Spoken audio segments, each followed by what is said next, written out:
Who is ready to go on a retreat in Phuket in 2026? I know we are, and we are going to talk about this today. Hey, Tony. Hello, welcome. Thank you so much, Sky. Lovely to see you again, and everyone Lovely else to see you. comes on. Yay! Yeah. So we both are raw vegans, and we have a retreat coming up, and this podcast has come off the back of it because we want to talk about all the amazing things that you will learn, do, experience, and we do different topics each week. The dates, Tony, is it the 18th of April? 18th of April to the 24th. And there will be a chef flying in from Dubai, an Indian raw vegan chef, amazing foods. We've done podcasts on this. We're going to be doing workshops. We're going to be going into the jungle and getting a bit of fruit. We're going to be doing sound baths, beach. Take it away, Tony. Many things. Yeah, such as just the relaxation, the rejuvenation of just being around like-minded souls. I don't think my let me see if it's gone. Is my oh, hang on, my chargers have gone. Is my I'll have to use the mic without the mics. I think the charger's gone on it. That's unusual. Oh no, you sound fine.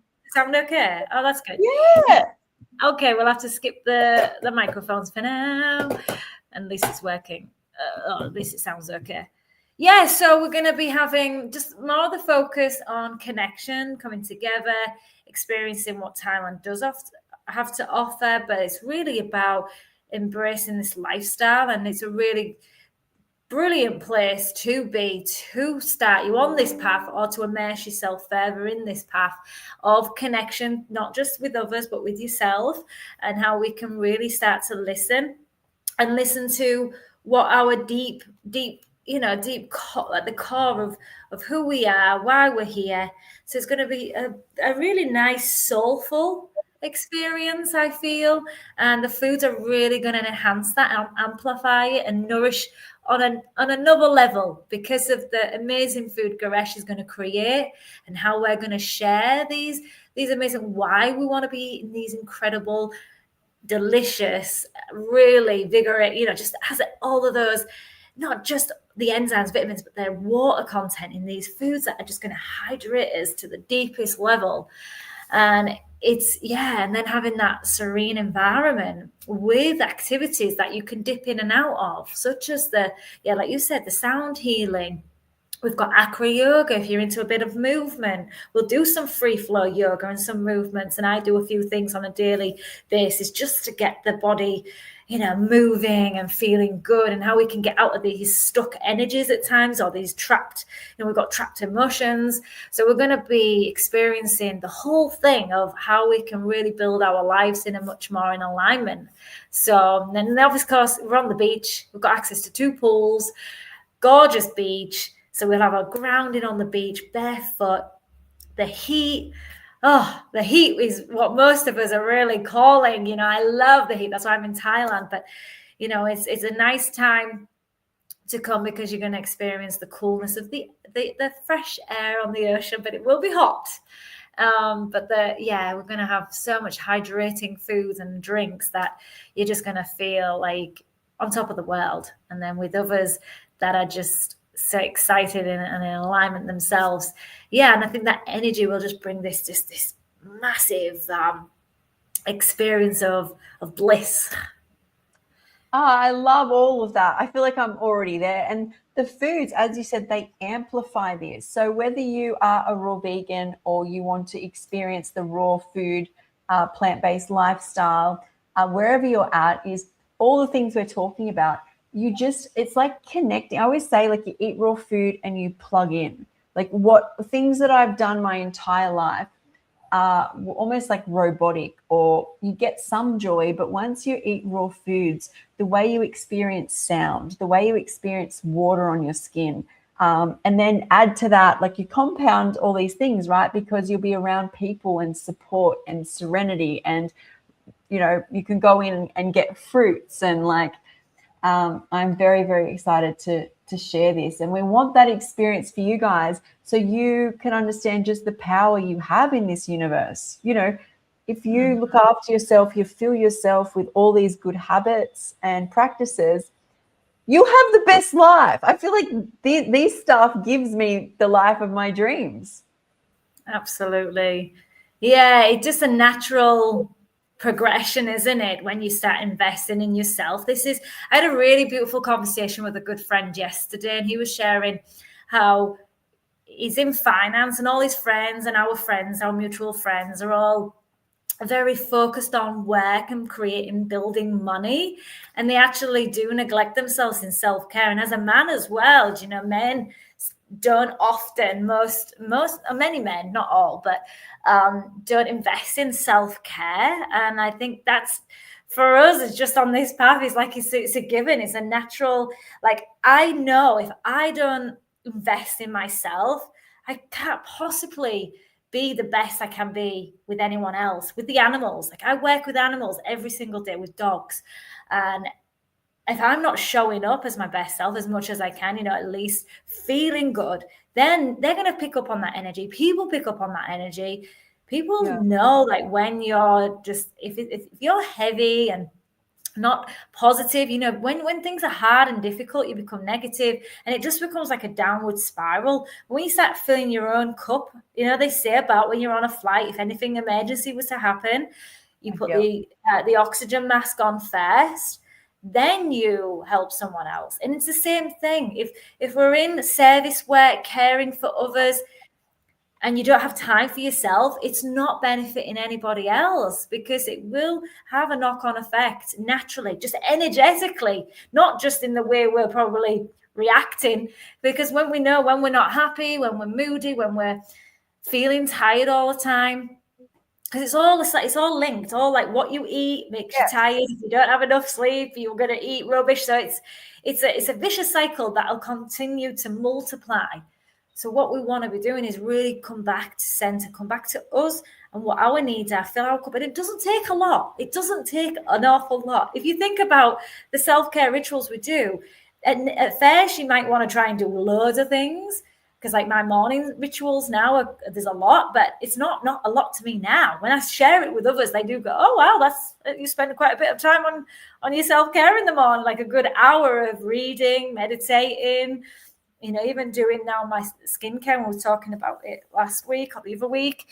I do like to now put some energy into that, because for many years, when I first got to Thailand, my focus was just the dogs and earning some money that I was doing online. And I was just not even buying clothes for myself. I mean, I'm very conscious of what I buy and I'm minimal, but I just didn't buy nothing. And it was where it was coming from. I was just like, I don't deserve that, or I don't need that. I don't need the massages. But now it's like, no, I want to go on regular massages. I want to enjoy this self-appreciation, because that has a ripple effect. Yeah. Well, So what rings so true is I really had no comprehension that if I did things for myself, my entire life would improve. Because there's this mindset, I feel like it comes from when you're little, and it's not your parents' fault. It's their parents did it, and their parents did it. And that is, you're like, I'm the best. Oh, you might say that as a kid, and they're like, calm it down. It's not all about you. It's, focus on other people. Don't be selfish. Don't be selfish. And look, I always say this is not trauma to me. This is my family wanting me to be, they're thinking they're helping me in life, that you be a caring person for others. But little did I know how much I can care for animals and other people, and my nieces and my family and myself is completely dependent on how well I look after myself. And this took me to what I was 40, and now my priority. Like, I am not a good health coach. I am not a good person. I'm not able to do, like, the ability I am. I'm still, we're still good people, sorry. But, like, everything is just amplified to another level based on how much I've looked after myself. So when people say to me, don't you get bored, not drinking alcohol? Don't you get bored eating all this fresh food? And I'm like, no, my life just keeps, like, getting bigger, and it's all dependent on how much I look after myself. And Yeah, I do think it comes from, for me at least, from when I was younger, so Yeah. young, where people are like, it's not all about you, do something for others, put others first, have you care, and I had to unlearn that Yeah. because the more I do on me, the more everyone gets cared. It just flows. You've looked after you and it just oozes out. I'm glad you've shared that about, well-meaning parents and family. They do, like, that generation, especially the older, that mindset, that Yeah. paradigm, Yes. is who has time for that, and even back then it was all like, who has time for self-care, who has the money for self-care, but they're not realizing now it's like, well, as that'll always have a knock-on effect if we don't take care of it. It'll cost us either, something, a job, because if we're always sick, it has this, there's Yeah. so much to it, like, you can unpack, when actually, if you don't take care, you don't invest in yourself, and actually it doesn't have to cost you a lot of money, but even still, like, I invest in going on, like, courses to expand my mind and just more of this different outlook on life, because I knew there was limiting beliefs I had. So I invested a lot into that. It's not until I went traveling that I started to see different cultures and different ways of being. And that was like, oh, I think differently to others, or that's a different perspective, or a different way, just different way of living. So it opens your eyes, and I just know that this life can be even way better than even what it is now.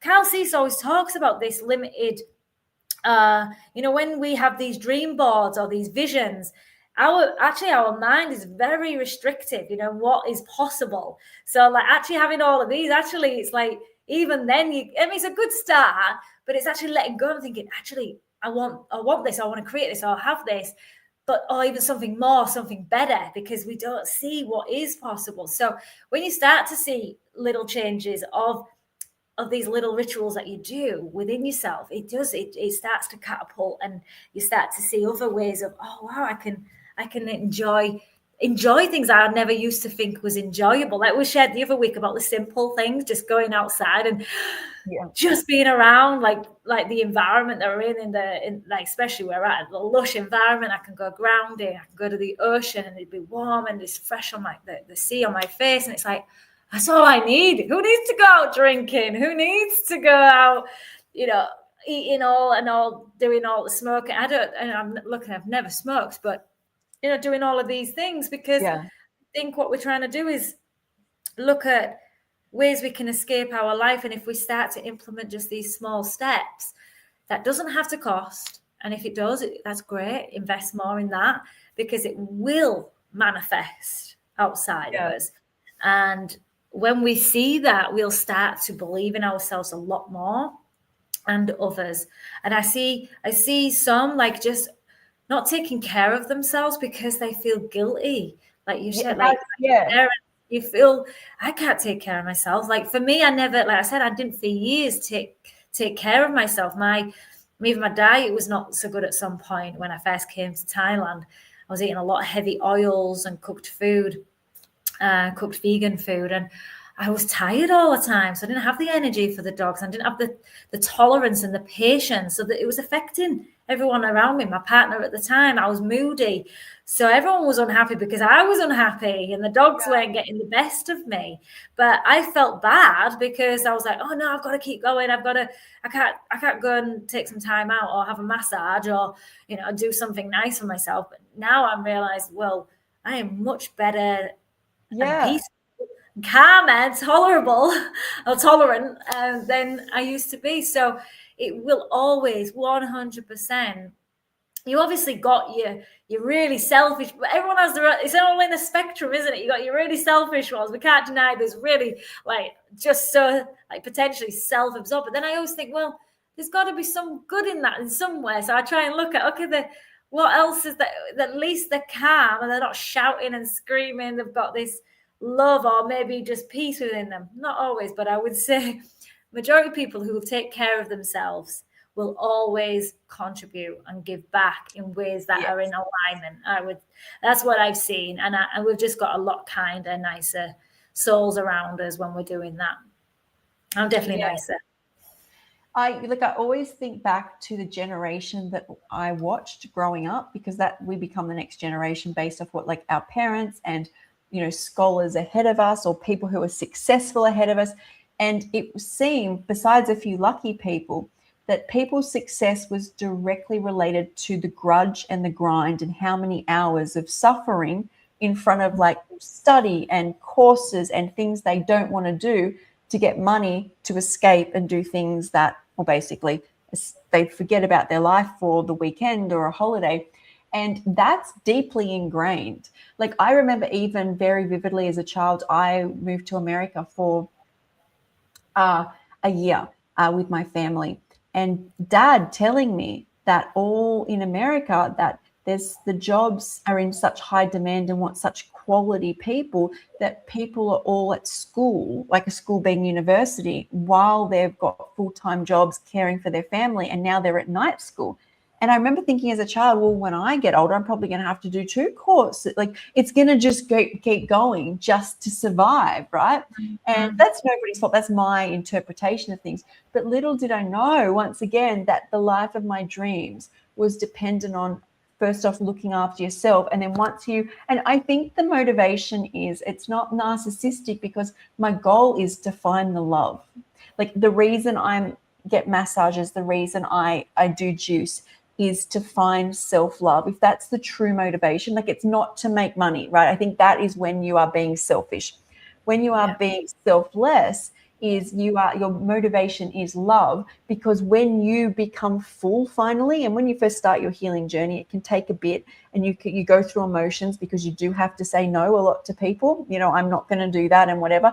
But once it gets full, if your motivation was self-love, once it bursts, it bursts out the top, is your passions are then gifted to the world. Like, all the things. And you see, when I coach people all of a sudden like, they start eating raw foods and they get movement and they're grounded, and they're like, I loved art in my teens and I'm back doing art. I've picked up the paintbrush again, or poetry. You find there's that passion that's been shut down. Yeah. And to find your passion, you have to have the self-love focus. And so if your passion is your children, trust me, a healthy, loving, calm, great outlook person is gifting those kids a perspective which you cannot buy, no matter how many hours you work. Truly, yeah, it really does benefit. It just has that knock-on effect naturally. It does. When it's coming from love, it's it's not coming from a different, there's selfish and selfless. And it's interesting to get you, because that's, I think, where we get the confusion. It's like, oh, but then I don't want to be seen as this selfish person who's just greedy and just wanting but this is I think the struggle for many people is, where does it come from? I think we truly, once we start to really listen to the heart, we'll naturally be guided. It's not going to come from a place of lack and fear. It's going to be like you said, you just started art. It's interesting, like for many years, what most people would drop or stop, or even not even start, because of this inner rush and like always needing to do something out of fear or out of lack. Now, when you're full up, when you feel good, it's like you've got this time and nothing's in a rush, so you can take up. I've noticed I've shifted into that a lot more recently, because for years it was, I think I had my passions in my drive to, especially coming out to Thailand, so that was the main focus. But I think once you start to become more grounded and more like trusting and not rushing, it's a real different energy. And that's something I'm stepping into right now. I don't know about you, Sky, but like you said about starting your art, it's like for me, singing's a really, I've only just started to, it's coming up within me more to sing. And even, I don't need to be out there showcasing it, but just singing more in the house. But I know I've got a voice somewhere, because I remember at school, the teachers used to say, they wanted me in the choir, and then I just stopped it from high school. And I know it's cliche when you hear about this, but I was just like, that's a calling that's been there, but I've just suppressed it because I needed to get on with and be something, make money basically. So you let go. And I think there's a place in your life when this comes up, but this will come naturally. And once you start to embody this, especially for the feminine, that softness, and incorporate a lot for men as well, self-care for everyone's going to benefit. And self-care can look different for whoever, and self-care for this, in this call, self-care is coming to the retreat and mastering. That's right. Rituals. But how often do people sacrifice everything important to them? Like that's what's got to go. It's that guilt we've linked on to our passions. Like the things that we actually want to do in life, we give away to basically make money just to be on a rat race. And basically if you take some time, and it can be scary because it is changing this mindset, which is deeply ingrained.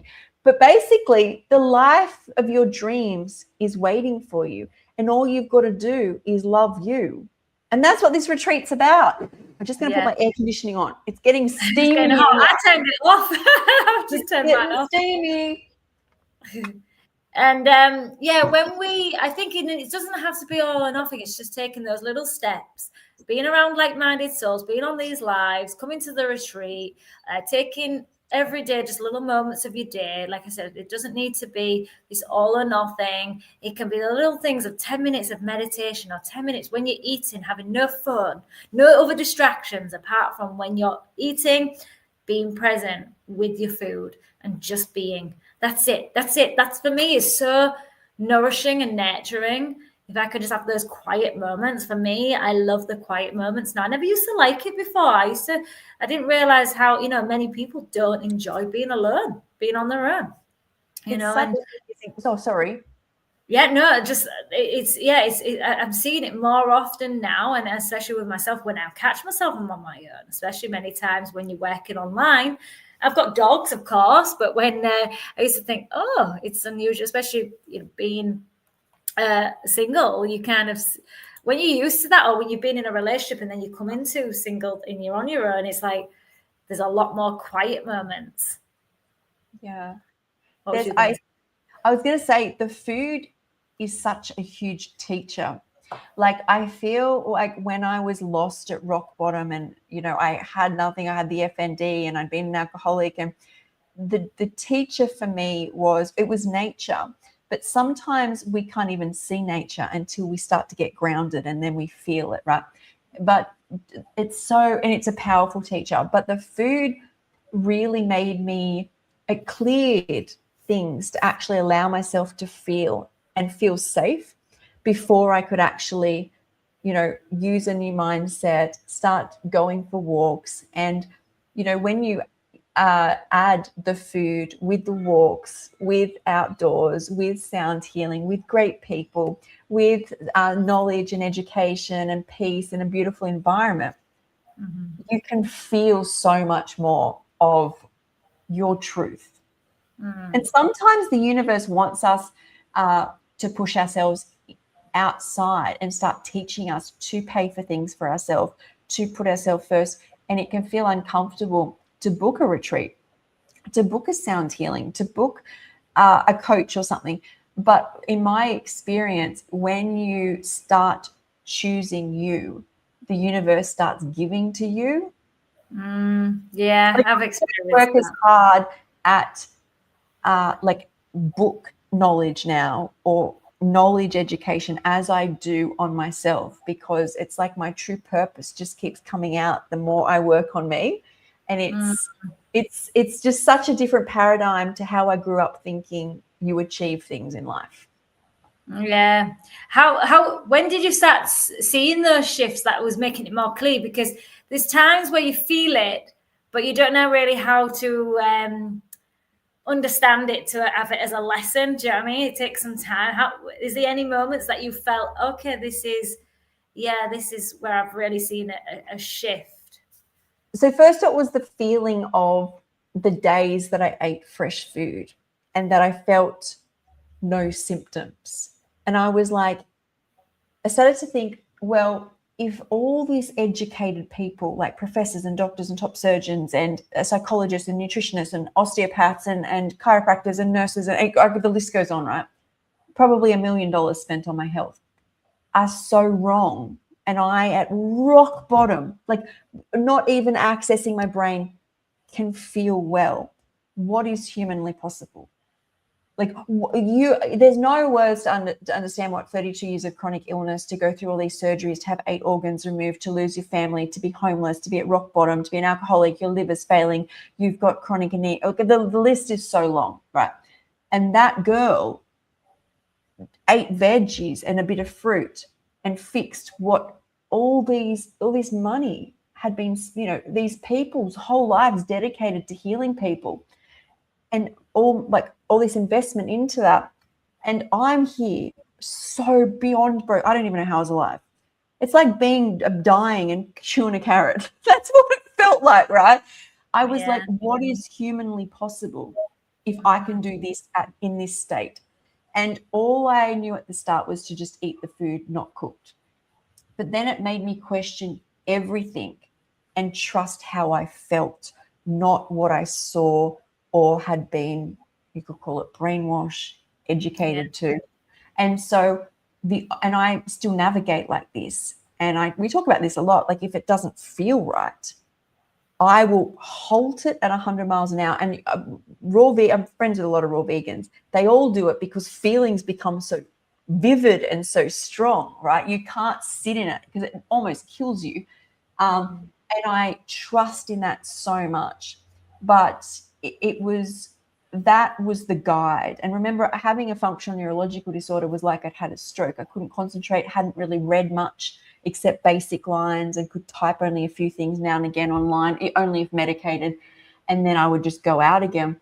And so it kept it very simple because that was enough, like right at the start. And then nature made me feel things that nothing had made me feel in my life. Being alone in nature made me feel these things.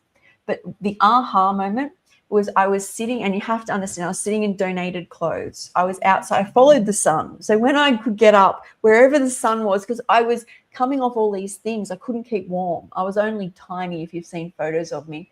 And there was this chair that was supposed to be, it was a funny apartment block, my first place ever at 40.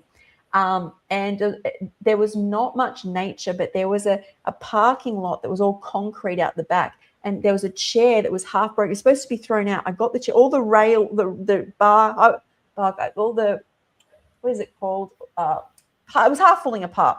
I would put it against the back wall to get more sun, right? I have my salad that I made and sat outside. I'd be like, oh, again, in my own head, I love this. I love the sun. I love this. And then all of a sudden I went, I love you, Sky. And I was like, Sky, do you know in the past 3 or 4 weeks of doing this, you've said I love you to yourself more times than you have in your entire 40 years on this planet? And that was huge for me. Like, because I'm looking at the sun. I love you, sun. I love you, salad. I love you, plant. I love that I'm like not in pain. And that was my, like, but it was obviously gradual, but that was probably my mental awareness of like, and it just perpetuates, right? And that's what I always say to people is you don't have to go vegan straight away, or, because it can be very overwhelming, right? It can be, you don't have to, I don't know, be a fruitarian straight away. But if you're in a situation where alcohol's ruining your life, if you work hard enough at stopping that, it gives you confidence to then stop eating meat, or become vegetarian. And the more you choose you and get confidence, it builds on what you do next. Before you know it, people are telling you something. You're like, woohoo, sorry, no, I don't care. I know what I'm doing here. Like, I've worked hard at this.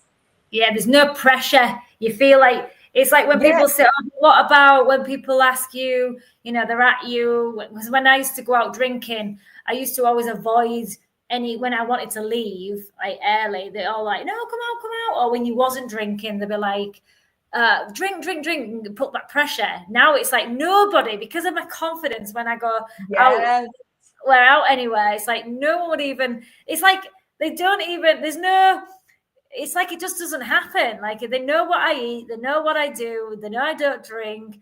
It's like there's no conflict, there's no like pressure. Or if they were like put into, oh, why don't you just have what? I don't even remember what, so they just know because I stand in my truth, and that just builds over time. It's like people say that social pressure. I don't even get that social pressure at all. I never feel like this is not, but there were moments, obviously there was, but I think as you build your own inner like core of what you know what you want and who you are, it's just a given. It's like when people used to say, do you miss me? I'm like that's before I used to go, oh well, you know, like, and then when especially they're all eating together and you're not eating that way, and it's like now it's just a given that it's, I think they're also aware of what I do anyways, but even new people, they're just that energy I give off. It's like they question themselves naturally. I don't even need to say anything. They're just like, I know I should really give it up, or I know I shouldn't do, you know, it's like, it's just a natural, this essence that you have. Do you feel that? Well, yeah, because people forget we're animals. So we have like primarily we would have sensed things, right? Just because we're not conscious of it doesn't mean us humans aren't out sensing. So you've got a weak animal who's just changed their life, you know, against the grain. And it's like the pack knows that you're weak. When you become strong, what they sense off you is completely different. They can't even enter your domain because you're so strong. We forget this. Like we forget that that's all there. That we have originally had this ability to see color to find food. Like we forget that that's like in us, that we can know what the body needs to heal. Like those animals that, you know, dog gets sick. The dog next door didn't tell it about the specific grass to eat when it gets a stomach ache. No one told it that. I don't think my dog ever socialized, and it knows, my parents' dog, it knows what to do. We are that, yet we decide, and that's kind of like my story, right? That the actual answer lies in somebody else because they've had 10 years at university and, you know, 30 years in surgery or whatever it is. We've like conditioned ourselves to prioritize that. And when you strip that back, and I mean, mine was stripped back pretty brutally. Yeah. We don't want that. We want you to love yourself well. I'll get to that point. Yeah.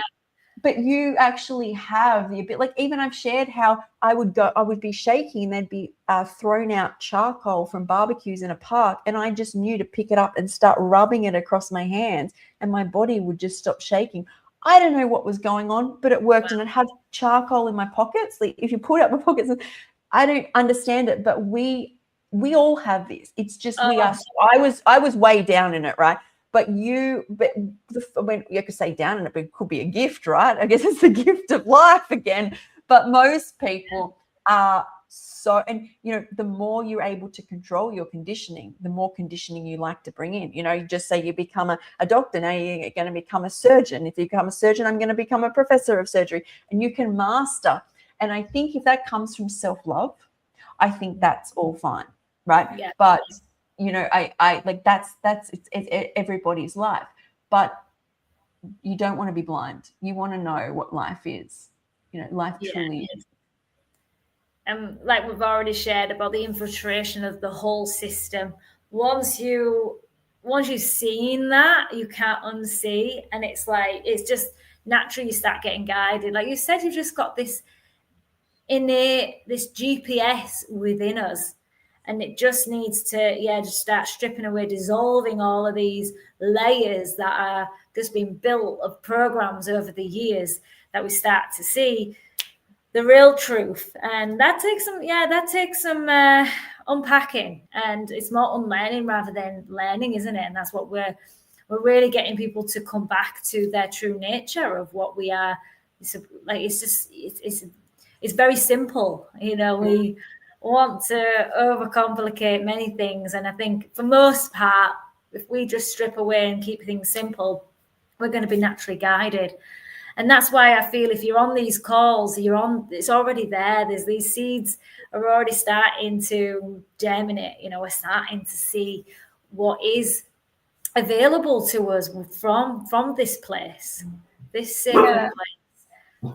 The other thing about this lifestyle is I've never had to focus obsessively anymore about the outcome. I'm better off focusing on looking after myself, and the outcome comes in this like a most amazing way.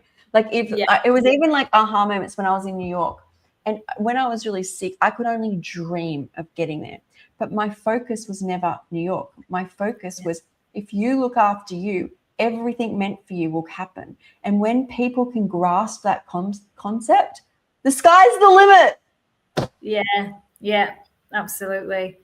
And we wanted to talk about Thailand culture, and that's what brings into this actually, because Thailand is seen as this soft, gentle surrender. They have a lot of this. I'm going to pull a lot of the good things to share about Thailand on this call, because I feel for those that haven't been, there's a few that's booked on the call that's never been on the retreat, that have never been to Thailand, and or maybe it's never been in your radar to even go. There's still some countries that I would never have thought of going, and now it's on my list because someone's talked about it.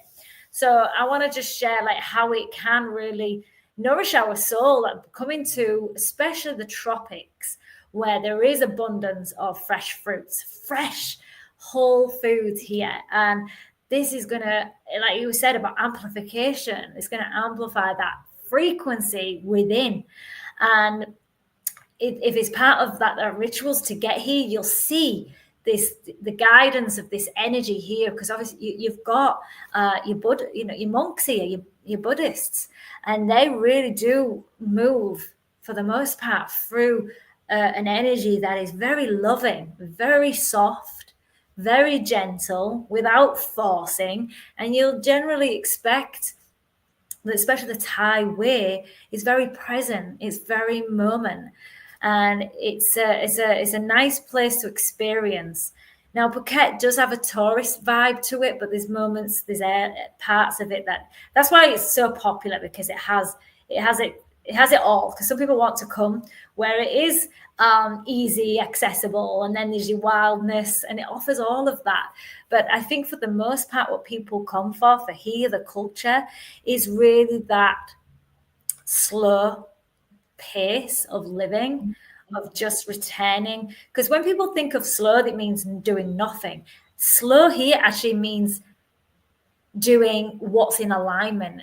It means doing things that's on purpose, rather than just rushing out of these lower frequencies, like the fear, the missing out, the lack. So this is really getting us back. And naturally, you're going to be gravitated towards this slow pace, but not meaning you're doing nothing. It means you're just more in alignment. Does that make sense? You're more moved to doing stuff that is in alignment with your heart, rather than these lower frequencies of fear.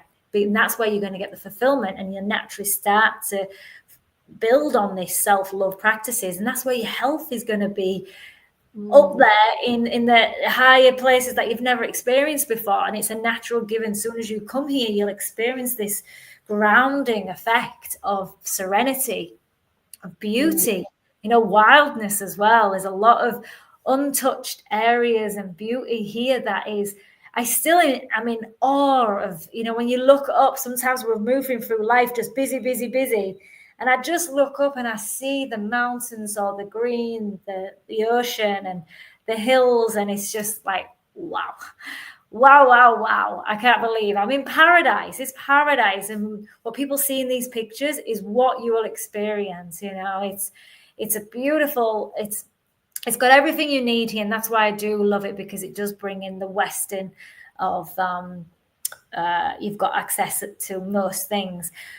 But really, we're going to really see feel the frequency here of this beautiful, sacred part of Thailand, and the people, the kindness. They do say it's the land of smiles. It's a place where you can feel, for the most part, the beauty of these souls.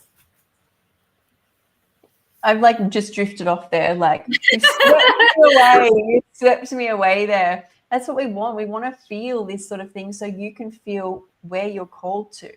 It's going to be such an, I also feel like it's a like returning home. Like I feel like tropics, I always like, to be honest, I've said this to you, the first one that comes up for me always is Phuket.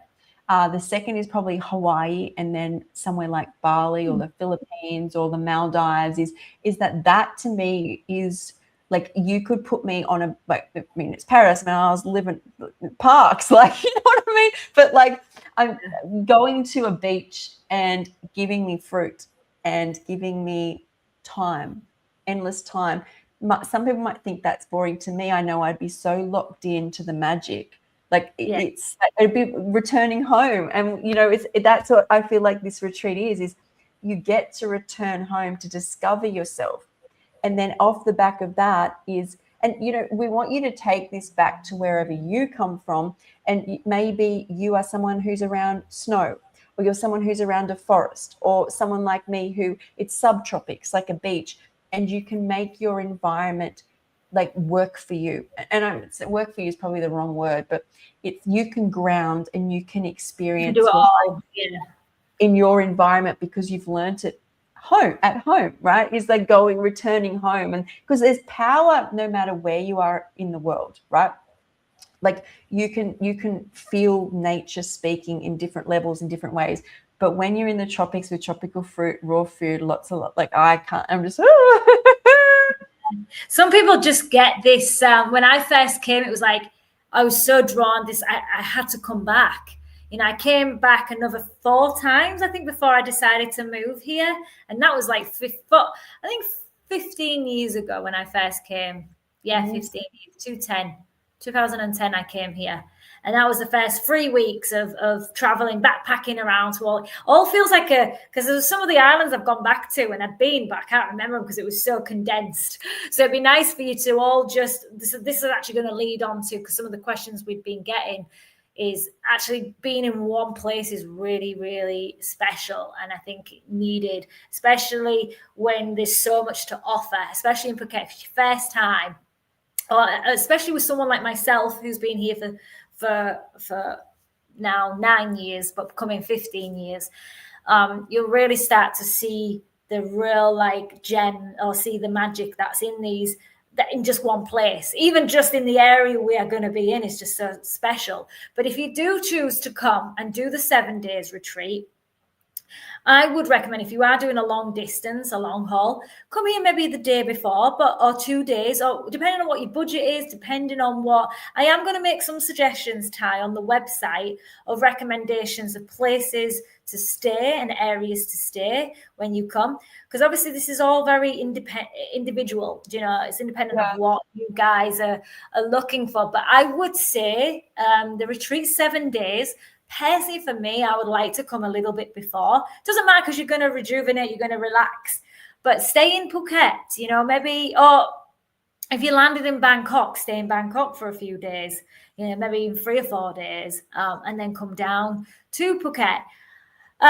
Leaving, I would go straight back home, because you feel you can embody that. But that again is preference. But for me, that's what I would do. I would come a little bit before, and I would see a different part of Phuket. I would definitely go to a different area, resort or hotel, and we'll make some recommendations of areas and Phuket and hotels that I would suggest, because I really like.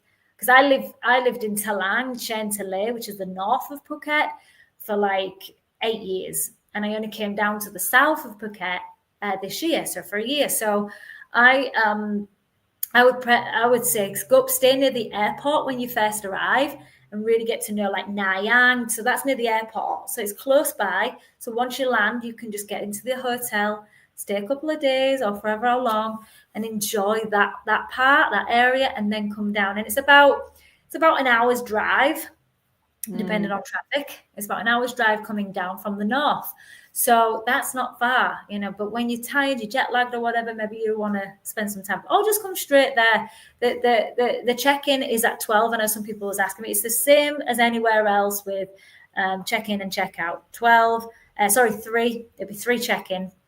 checkout is 12. So, but you're more than welcome to come and hang out before checking it, and it might even be ready. The room likely be available, but again, disclaimer here: you can hang around the area, the resort, and enjoy there. So yeah, it's up to yourself in how, and regards to like vaccines and things like that, that's your own, because we've had a lot of questions on this. That is entirely up to yourself. That's what you need to look into, because there's recommendations. There's nothing set in stone that you need here, but there's recommendations. But that is your own choice, and we're going to let you decide on that.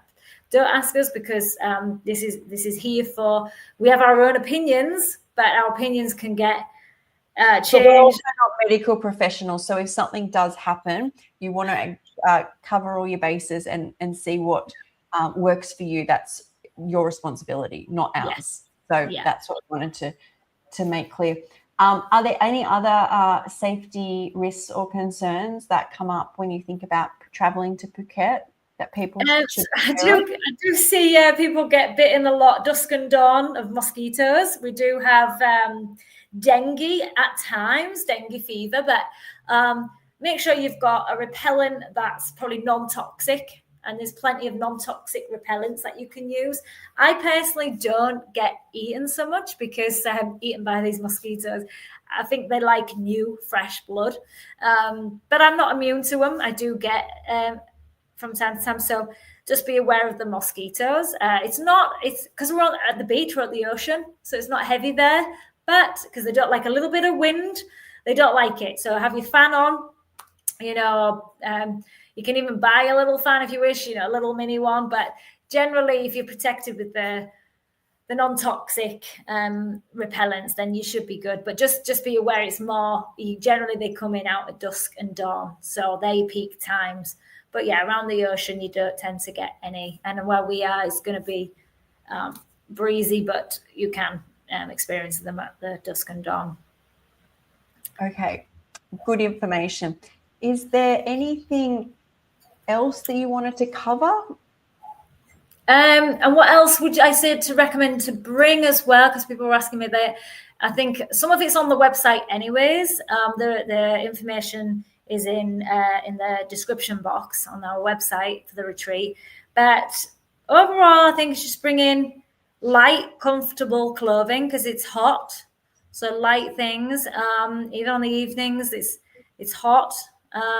But in the airport, it can be chilly. So bring your shawl or something, or bring something just a little bit warm, but really light things. And bring some trainers. Flip-flops is the most comfortable shoes, basically. Easy to put on and off. What else would we say? Just anything light, your swimwear. But no, other than that, that's all I can think of. If there is any other questions, like I said, the more questions we're going to be asked, I'll start putting them on. The really relevant ones will be on the website, but feel free to ask us any for future calls and on this call or on the message, on the comments below, and we can respond to them. Is there anything you can think of, Sky, that you've been asked? No, I feel like we've covered it. I feel like this part I wanted to hear you speak just because you're over there. But when I think of Phuket, and I've only been once when I was much younger, is that you don't need to bring much. Like you bring yourself, you bring some swimmers, you bring light stuff, you bring some. Or maybe the money, the Thai baht. I would probably also two things actually, which is really helpful for me. Either get some Thai baht. Actually, three things. Thai baht. That's the currency in Thailand. Just get some changed, but you can have access to cash machines, whatever feels comfortable for you, but it's easy accessible. There's cash machines at the airport you can draw, but just to make it easy for yourself, I always say change some money so you've got some Thai baht. Also, download the Grab app, which is GRAB, or this InDrive, and that's your taxis. It depends if you want some ease to getting around and getting the transfers from the airport to the hotel. You can reach out to the general taxis, but Grab they pick up outside, seems to be the easiest. Again, I'll put this on the website as well.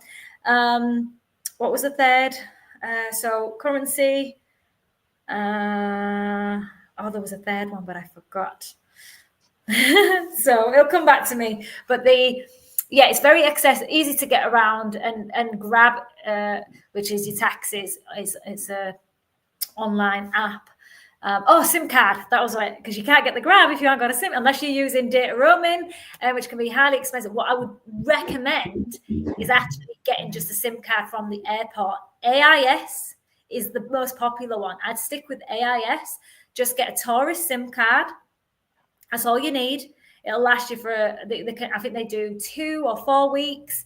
You can get free internet. I think they're like 500 Thai baht, if that. 200, usually 200 Thai baht. Mine is a month, but I think now 300 to 500 Thai baht for a Thai SIM. Again, these are all just recommendations, and there's changes, so don't disclaimer here. But at the airport is where it's going to be easier, and I would get that straight away personally. As soon as you land, that's what I do every time I go away. Every time I go abroad, I always get the local SIM card. And if you've got a dual SIM, or just take yours out, because you can use your WhatsApp still. You don't need, so for those confused about, if I have a new number, no, you WhatsApp, because it'll be internet only. So you'll just be using the internet there. So you'll still have access to your WhatsApp, because most people are on WhatsApp, aren't they? And then you can just connect. That's what generally I pay, and then access to the internet. Okay. I think that's all great information. Because I have a client call in 5 minutes, so I've got to be conscious of time. Okay, well, I think that's it. Yeah, so if you've got any other questions, feel free to comment and say next week, every Tuesday, we go live talking about our lifestyles, life in Thailand, just the general, what we're doing, and the retreat of next year for April 2026, 18th to the 24th for 7 days in Phuket, Thailand. If you want more information on that, that's in the description below. Yes, and thanks everybody for joining. We'll be back the same time next week to talk on another topic related to self-love and healing and the retreat. And yeah. Thank you so much. See you later. Bye-bye.